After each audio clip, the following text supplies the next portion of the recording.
Si Sia yung okay.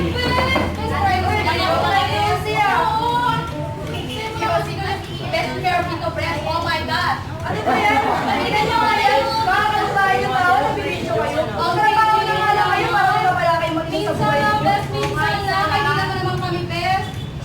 Teka lang. Gusto niyo ng alak? O yan din, tayo sa bayan, pero pinili mo ang suga. Hindi na, muna lang. Sasabihin na. Hoy! Hoy!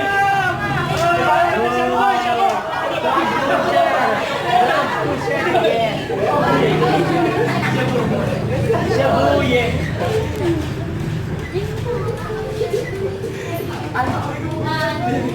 Uy, baby girl! Dito ka na pala! Ano ginagawa mo?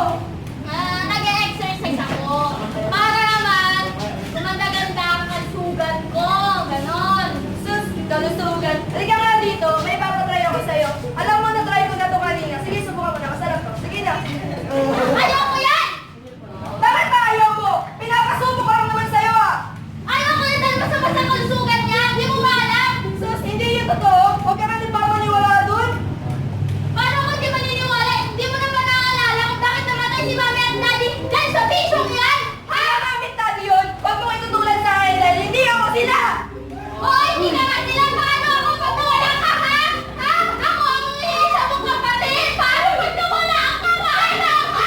Kapatid na kita. Huwag pa ako tinuturuan. Para makasagot sa buhay ko.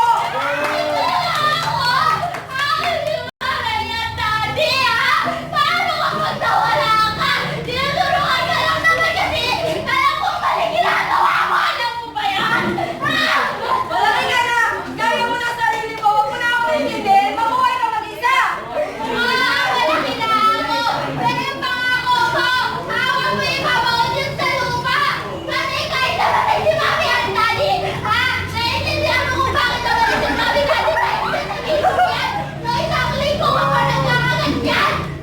Yung pangako ko ngayon, pinangako ko, tubuhay pa